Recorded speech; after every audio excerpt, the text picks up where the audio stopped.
Pero recién hablábamos con el doctor Coser sobre este fallo de la justicia que de alguna manera les dijo al defensor de la tercera edad, paren esta presentación por el aumento por decreto, lo van a tener que hacer de manera individual. Vamos a hablar con alguien que estuvo en ANSES, que trabajó aquí en nuestra región, para ver cómo está el ANSES hoy. ¿Cómo se ve? ¿Está financiado? ¿Está desfinanciado? ¿Por qué hay que otorgar aumentos por decreto? Sí, vamos a aprovechar su experiencia al frente de lo que es en realidad ANSES seccional Santa Fe, pero también vamos a charlar con él por su actual desempeño funcionario como concejal de la ciudad de Santa Fe. Está con nosotros Sebastián Mastropaolo. Sebastián, gracias por venir. ¿Cómo les va? Muy buenos días. Bueno, ¿cómo entendemos esta situación que está atravesando ANSES, donde uno mira los boletines oficiales y se sigue financiando con el Fondo de Garantía de Sustentabilidad varias deuda o proyectos sociales? Sí, yo desde un lugar obviamente de preocupación, no tengo otra palabra que pueda enmarcar el escenario que tenemos. Nosotros trabajamos fuertemente, vamos a hablar sobre todo de lo que es los jubilados, como vos bien adelantabas, y la movilidad jubilatoria que hoy está suspendida. Algo que nos costó muchísimo, recordemos lo que fue la batalla campal del Congreso, donde había planteos, pero se fue al Congreso, se fue en búsqueda de consenso, se fue a debatir los puntos y llegamos a un equilibrio y a una sanción.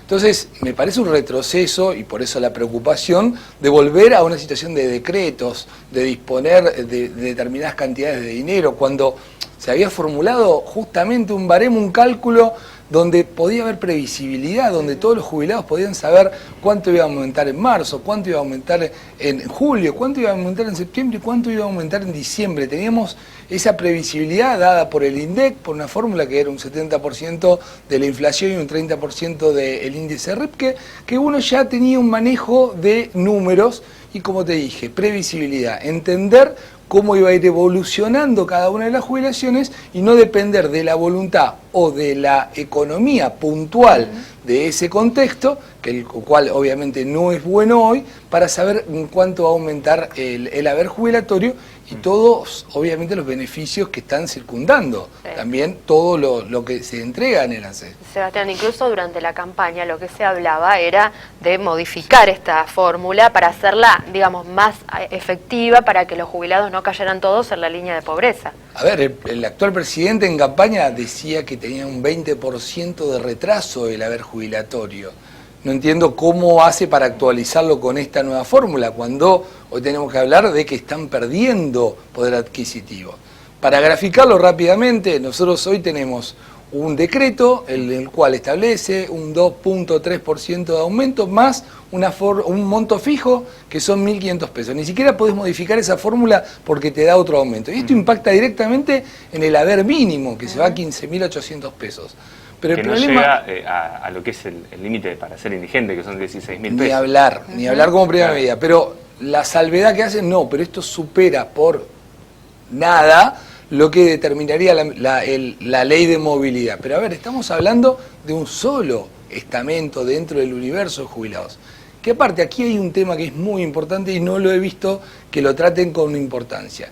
El 75% de las personas que aportaron y que tienen su haber jubilatorio hoy son damnificados. Entonces, ¿cuál es el mensaje? El mensaje es: sigamos trabajando, aportemos, esforcémonos para el día de mañana tener nuestra jubilación, o ese 75% que aportó, que se sacrificó, que trabajó más de 40 años, porque realmente nosotros, el que tiene experiencia en ANSES, mira las liquidaciones y no hay personas de 30, son 35, 40 años, trabajando y dejando en el Estado lo que aportaban, que era una cantidad importante, hoy se ven damnificados, porque la línea más baja, que es la que tuvo también la moratoria, que es un derecho adquirido y nadie lo discute, pero no han aportado lo que correspondía. Entonces, beneficiamos a la persona que no ha aportado por diferentes causas de la vida, no lo estamos analizando, y damnificamos al 75% de los aportantes en el régimen. Entonces, ¿cómo va a ser un régimen sano el que justamente ve en su defecto o en su haber este tipo de tabulación y este tipo de limitación en el incremento. Ahora, ¿cómo lo financiamos al ANSES teniendo en cuenta esta realidad y teniendo en cuenta que durante muchos años se vienen dando despidos o contrataciones con otro tipo de regímenes que obviamente aportan menos? Y como primera medida hay que sanear el sistema, no hay ningún tipo de duda. El daño, para hablar sobre el sistema financiero, no estamos hablando sobre una cuestión de derechos. Sí, sí. El daño ya está realizado porque incorporaste 3 millones de personas a un sistema que era de aportes y vos lo incorporaste con una moratoria, o sea, sin ningún tipo de aporte. Entonces, desde ese lugar ya tenemos un problema.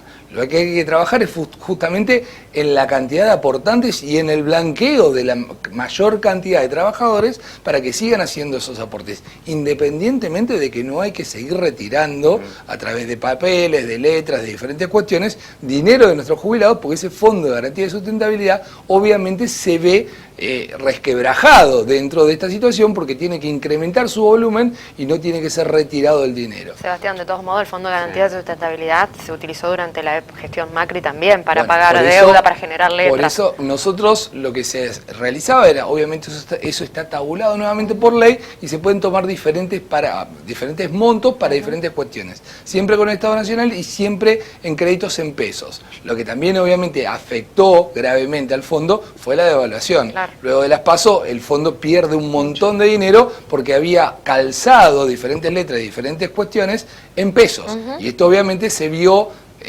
la afectación fue inmediata con la devaluación que sucedió. Pero bueno, ese es el camino de lo que hoy viene. Nuevamente también estamos muy preocupados con el nivel de litigio que se va a generar. Vos lo dijiste, lo explicó el doctor. Y nosotros tenemos obviamente un trabajo que se había hecho sobre la evolución de la baja de la litigiosidad en el ANSES con la Ley de Reparación Histórica, que hoy va a justamente darse vuelta y generar nuevamente ese tipo de accionar. Por unos minutos lo hicimos volver a ser director de ANSES a Sebastián Mastropaolo, pero bueno, esto habla, ¿no?, de la intensidad del trabajo y de conocer, ¿no?, lo que uno hace. No, y para que la gente entienda, para que los jubilados que nos están mirando en este momento también entiendan de qué hablamos cuando hablamos del decreto, de por qué se paga de esta manera, de si hay o no recursos para pagar de otra forma, y de todos estos planteos que se vienen a nivel judicial, como le decía Sebastián. Voy a aprovechar para hablar de tu actual función, que es concejal. Bueno, se viene la apertura de sesiones, ¿qué expectativas hay de lo que pueda llegar a anunciar o decir el intendente Emilio Jatón?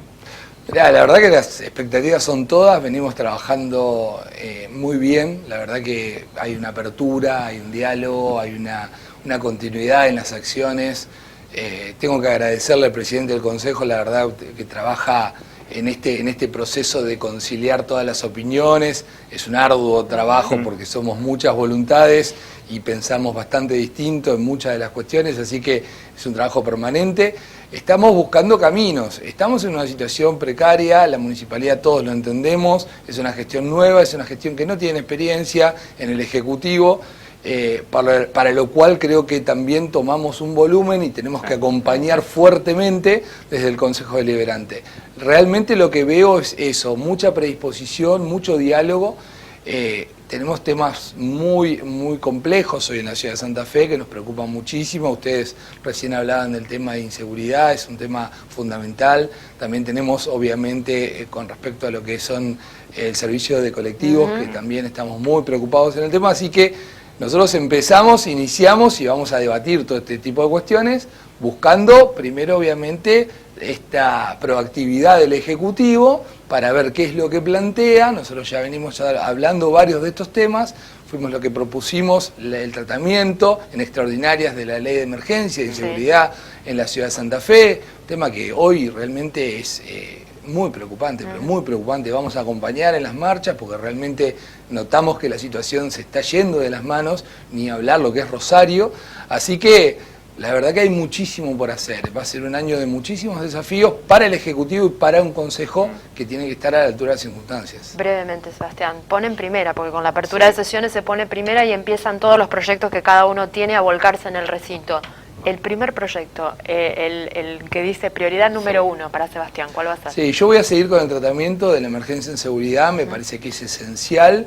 Nosotros ya lo estamos discutiendo con, obviamente, todas las otras fuerzas para ver qué tipo de implementación le vamos a dar. Nosotros tenemos un proyecto para, obviamente, iniciar. Después, obviamente, vamos a tener una variedad de proyectos con respecto a los días futuros, con el Día de la Mujer, que dentro de poco tiempo también tenemos.